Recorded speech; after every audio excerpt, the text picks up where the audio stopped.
We can't just cut back to here. We need to cut back to the next one. As you can see, we want to cut back to this one. Because cutting here, this is not going to have the structural strength that it needs because it's so short and it will only be attached here. It needs to be attached to at least 2 points. So it needs to be cut back and put on this. Also, we realized that all of this old cedar siding is up above the plywood. And so that all has to be cut back down below so that it's flush with this metal right here or flush with the bottom of the plywood. That's going to be several extra hours of man hours just to be able to do that. Also, while tearing off the roof, we found this hole in the roof. So this is going to need to be, this is not a solidly sheathed piece of plywood. So this will have to be cut back to the joist and then done. So you can see we had to replace this sheet. We replaced the piece there. This piece has already been covered up. Edges here, you can see that it's got the new plywood all the way around all of these edges. Show you again here. You can see here how all this had to be cut down. So now the plywood actually comes out to the end there. So what we have found out is you can see the original wood soffits. They had one hole there, and we're about to find out, but if we had to guess, there might be one more hole here and possibly one more hole here. But now, regardless of how many are there, it doesn't matter.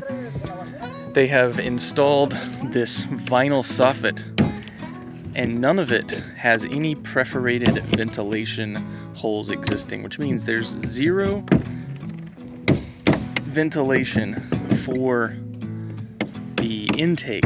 So now that we've addressed the proper exhaust for the attic, we have to address proper intake. So we've got a couple options. We're going to do the best option for this customer, which is going to be intake vents, which is going to be required by code to have proper ventilation. We're installing inflow vents to provide inflow ventilation for this attic because it didn't have any soffits. It's shocking how many people have never installed these before. Alright, so now we've got it cut open. Here, it's got a little little hook on it, so we make sure we catch that. Perfect.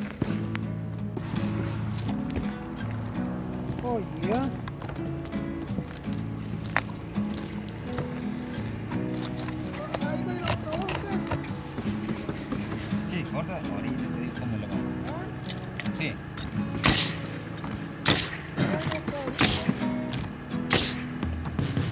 Now we have the inflow in. We've started shingling over it, and we've made sure that from the air, it looks like it's all completely even. But of course, when you come down inside, you can see that it's a little bit raised to allow the venting in. So code requirements for these vents. The code says that we are not allowed to use anything that has been rusted. So we can't reuse this right here, which means this has to come off. So because of that having to come off, this collar has to come off.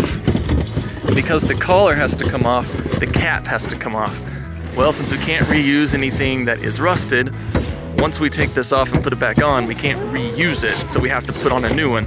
Same thing for the collar and the base. So we are gonna have to put a new base, collar, and cap on. Not to mention the fact the cap has hail damage anyway, and this also has holes. This should never ever have holes up here at the top.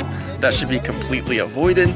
You should only really have maybe 2 or 3 at the most at the bottom if you have to keep it down. So that's gonna have to be replaced.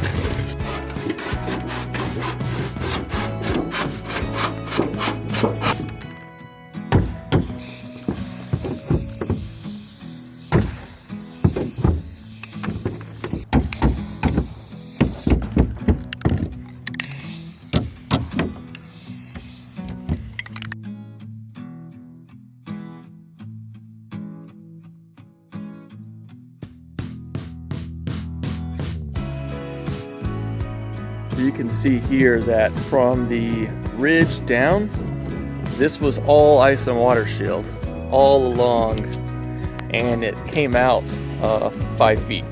So from there, it came out 5 feet to the edge. So we're gonna have basically the 3 feet there, and then the 5 feet here. We'll add up the square footage on that, and that's gonna need to be installed back just like that.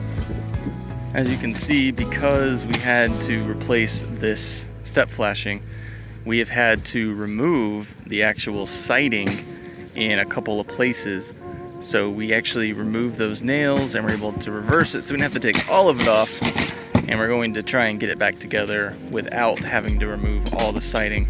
But there is going to be a little bit of a charge for removing the siding just due to the man hours, and then because code required us to replace the J channel for the siding had to come off. Actually, this J channel here will also have to come off.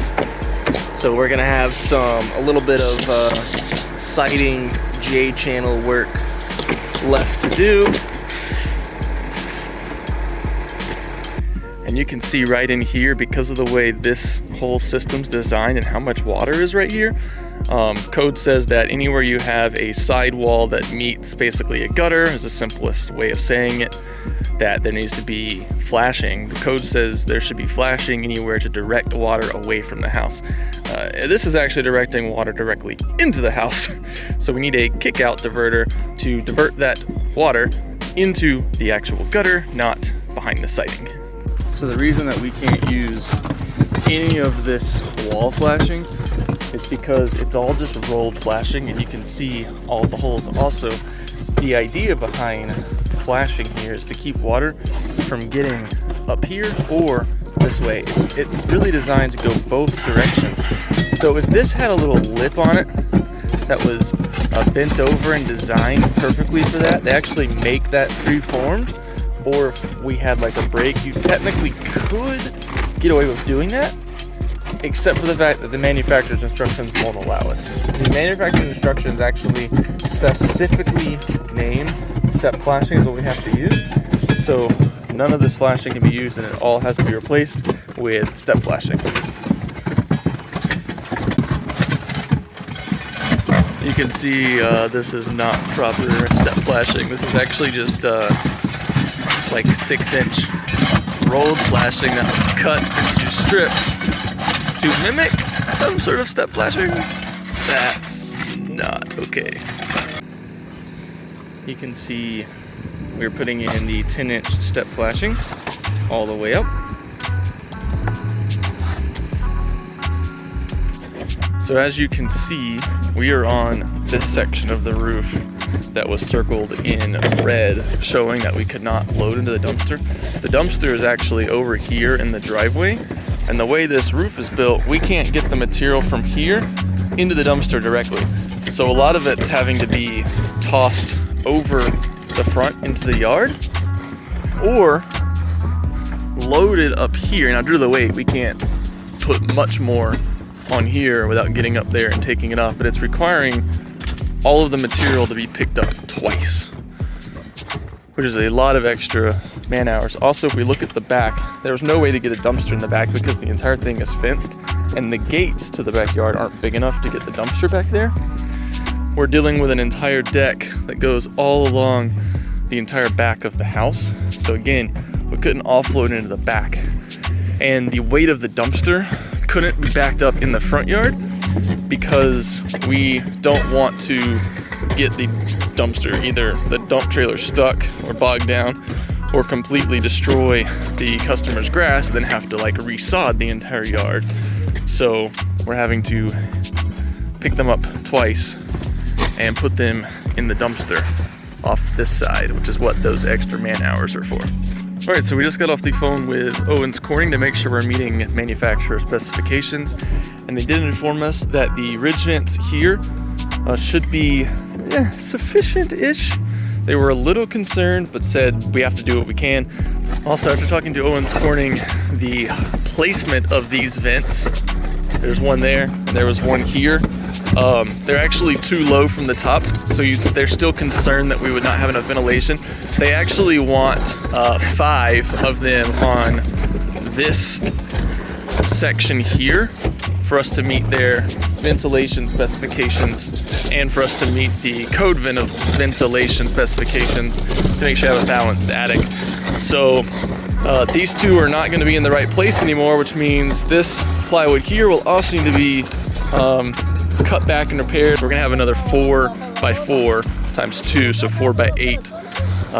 So 32 extra square feet here, and then we're going to be adding 5 vents. Now they already technically had 2 vents, so it's really we're only adding 3 additional vents. We're just moving these 2 and putting 5 new ones up top, and that is so that we can meet code for ventilation.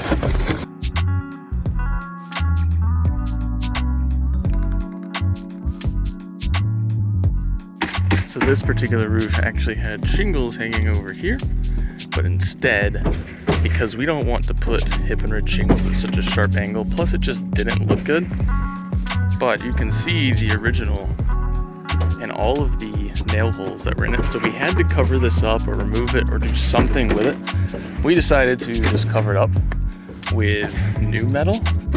So we've been debating how we're going to bring this over, and we just come up with a solution. So what we're going to do is bring metal flashing from here, custom bent down 1 inch past. Then we're going to put our shingles on that. Then we've got our new metal that will cover over that 1 inches here. And then we're going to cap everything with a custom bent piece of drip edge that will cover everything. So you'll be able to see a nice finished product. It's going to look fantastic, completely uniform, and nothing out of the ordinary. We've had to custom bend probably 80% of all of our drip edge.